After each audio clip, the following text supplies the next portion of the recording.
Hello friends, 40 days 40 short short topic पे आपका स्वागत है। मैं आदित्य उपाध्याय, बायोस लाइफ में।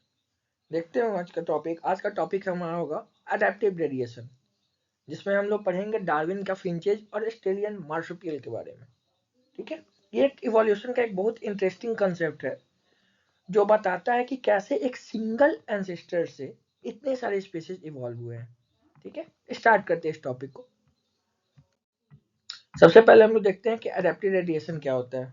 ठीक है, अडेप्टिव रेडिएशन का अगर डिफिनेशन सबसे पहले देखें तो अडेप्टिव रेडिएशन एक ऐसा प्रोसेस है जिसमें एक सिंगल एंसेस्ट्रल स्पीशीज से अलग अलग फॉर्म इवॉल्व होते हैं। ठीक है, मतलब मेन रीजन ये होता है कि अडेप्टेशन टू डिफरेंट नीड्स, इसका मेन रीजन ये होता है। इसका मतलब कि अलग अलग एनवायरनमेंट में फिट होना। ठीक है, सिंपल वर्ड में अगर हम कहें तो स्टार्टिंग पॉइंट एक होता है और यहीं से एक स्टार्टिंग पॉइंट से अलग अलग इंडिविजुअल यहाँ से जनरेट करते हैं। ठीक है, और अलग अलग जगह जाकर अलग अलग चेंज हो जाते हैं, इसी को बोलते हैं अडेप्टिव रेडिएशन। जैसा कि ऐसा सेम कंसेप्ट हमने देखा था पिछले वीडियो में, जब आप हमने होमोलोगस और एनालॉगस का देखा था, उसमें डाइवर्जेंट इवोल्यूशन का नाम सुना था। तो एडेप्टिव रेडिएशन भी डाइवर्जेंट इवोल्यूशन का ही एग्जाम्पल है। ठीक है, और ये क्यों होता है? तो मेन पॉपुलेशन से आइसोलेशन होता है, इसलिए कुछ न्यू अनऑक्युपाइड इकोलॉजिकल नीड्स का अवेलेबिलिटी होता है इसके कारण, और कंपटीशन वहाँ कम होता है इनिशियल स्टेज पे, इसलिए अडेप्टिव रेडिएशन मेनली ये राइज करते हैं। हम लोग थोड़ा आगे बढ़ते हैं कि चार्ल्स डार्विन के बारे में थोड़ा बात करते हैं। एक केस स्टडी है। अब हमें पता है कि चार्ल्स डार्विन गैलापागोस आइलैंड पे उन्होंने अपना स्टडी किया था। जब वो गल गैलापागोस आइलैंड गए, उन्होंने वहाँ की फिंचेज या बर्ड्स में जो चोंच होती है उसमें एक पैटर्न देखा। देखा कि जो ओरिजिनल बर्ड है, ठीक है, जो ओरिजिनल बर्ड है वो सीड ईटर थी। उससे पहले थोड़ा एक और बात कर ले कि ये जो इनकी जो जर्नी है उसमें एचएमएस बीगल, चार्ल्स डार्विन ये सब एब्जॉर्ब करते हैं, तो बीगल का भी नाम यहाँ आता है। और जो वर्ड बर्ड ये डिस्कवरी जो होती है वो स्मॉल बर्ड्स के अराउंड है, और ये ओरिजिनल बर्ड इसके बारे में बोल रहे हैं वो सीड ईटर थी, यानी जो बीज को खाती थी। All variety evolve on the island itself from an original seed eating ancestor। हमने पता है कि सीड ईटिंग एंसेस्टर थे। ठीक है, और लेकिन अलग अलग आइलैंड पर खाना अलग अलग था। अलग अलग आइलैंड पे जैसे फूड सोर्स अलग अलग थे, तो कहीं इंसेक्ट थे, कहीं कैक्टस थे। तो सरवाइव करना उन बर्ड की बीक के शेप के साथ, उस चोंच के शेप के साथ दिक्कत वाली बात हो रही थी। ठीक है, इसीलिए अलग अलग जगह पे अलग अलग बर्ड्स के बीक का डेवलपमेंट होता है, एनवायरमेंट के अनुसार इवोल्यूशन होता है।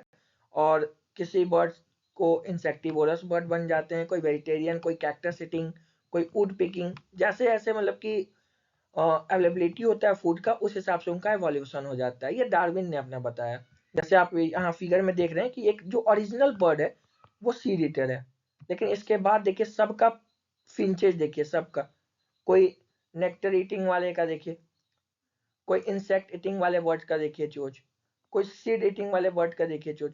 तो ये सब अलग अलग फिंचेज इनके हो जाते हैं।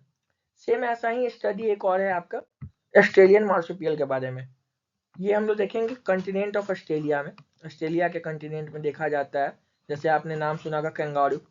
कैंगारू के पास क्या होता है, जितने मार्सुपियल होते हैं उनके पास एक पाउच होता है जिसमें वो बेबी को कैरी करते हैं। इसी को हम लोग बोलते हैं मार्सुपियल बोलिए या फिर पाउच मैमल बोलिए। ठीक है, ये नॉर्मल मैमल से अलग है। क्यों अलग है इसके बारे में बात करते हैं। ऑस्ट्रेलिया एक आइसोलेटेड कंटिनेंट है, इसलिए वहां एक एंसिस्ट्रल स्टॉक से अलग एनिमल दिखते हैं। जैसे कंगारू लीप करने के लिए इवॉल्व हुआ, वो कोयला पैडॉन पे रहने के लिए। सबका एंसिस्टर सेम था, इन सबका एंसिस्टर सेम होगा, बट वो अलग अलग हैबिटेट में जाकर अलग अलग एनिमल बन गए। ठीक है, यानी यहाँ लिखा हुआ है ancestor all evolve from a single ancestral stock. सारे एक सिंगल एंसिस्ट्रल स्टॉक से आए होंगे और ऑस्ट्रेलियन कॉन्टिनेंट पे। जैसे एग्जांपल आप देखिए, कुछ मार्सुपियल रैट हैं जो कि टेरेस्ट्रियल हैं, कैंगरू जो कि हुपिंग करता है, एक हर्बीवोर है, शुगर ग्लाइडर ये आर्बोरियल है, ग्लाइड करते हैं, टैस्मेनियन वुल्फ कार्निवोर है, वॉम्बैट बोरो करते हैं, लेकिन सबके पास आपको देखेंगे कि पाउच में ये पाउच मैमल है, सबके पास अपने बेबी को कैरी करने के लिए पाउच है। यानी ये ऑस्ट्रेलियन मार्सुपियल भी एक अडेप्टिव रेडिएशन का ही एग्जांपल है। तो आपको एमसीक्यू में भी क्वेश्चन पूछ सकता है आपसे ऑस्ट्रेलियन मैमल के बारे में, या अडेप्टिव रेडिएशन डायरेक्ट 2 नंबर में डिफाइन करने को भी दे सकता है। अब नेक्स्ट अगर हम बात करें तो ये देखिए आपको ऑस्ट्रेलियन मार्सुपियल के बारे में कुछ फिगर है, जैसे बैंडिकॉट है, वॉम्बैट है, कैंगरू है, मार्सुपियल रैट है, बैंडिट रैट है, टाइगर कैट है, ये टैस्मेनियन वोल्फ है, शुगर ग्लाइडर है, मार्सुपियल मोल है, कोलाला है, ये सब। ठीक है। अगर एडेप्टिव रेडिएशन और कन्वर्जेंट इवोल्यूशन के बारे में बात करें तो पहले हम लोग कन्वर्जेंट इवोल्यूशन को देखते हैं। ये एक ट्विस्ट है, यहाँ अगर दो अलग अलग एंसिस्टर से निकले हुए एनिमल एक ही जैसे इन्वायरमेंट पे रहे तो वो एक जैसे दिखने लगते हैं, इसको कन्वर्जेंट इवोल्यूशन कहते हैं।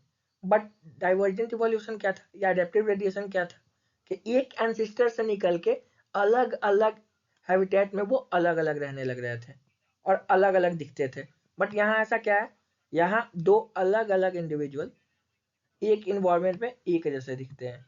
कुछ इस तरीके का इवोल्यूशन पैटर्न शो करता है, जिसको हम लोग बोलते हैं कन्वर्जेंट इवोल्यूशन। ठीक है। तो ओवरऑल अगर हम बात करें कंपेरिजन कि ये ऐसा हुआ क्यों, तो unrelated group evolve similar blueprint because they occupy similar ecological नीच। ये सब इकोलॉजिकल नीच के कारण, कि ये सिमिलर इकोलॉजिकल नीच जो रह रहा है, अलग अलग एक इन्वायरमेंट पे रह रहा है डिफरेंट पार्ट ऑफ वर्ल्ड के, इसके कारण से ये एक जैसे दिखते हैं आपके कन्वर्जेंट इवोल्यूशन वाले स्पीसीज। ठीक है। अगर समरी का हम बात करें तो कुछ अगर समराइज करें इस चीज को, तो एडेप्टिव रेडिएशन एक जो कि बायोडाइवर्सिटी बढ़ती है, और डाइवर्जेंट इवोल्यूशन का एक परफेक्ट एग्जांपल है। आपको इतना याद रखना होगा। ठीक है। जब तक नए नीच खाली मिलेंगे स्पेसीज रेडिएट होती रहेंगी, जहां जहां नीच मिलता रहेगा वहां वहां स्पेसीज रेडिएट होते रहेंगे। ठीक है। तो आज के लिए इतना ही, फिर अगले दिन मिलते हैं अगले टॉपिक के साथ। तब तक के लिए धन्यवाद।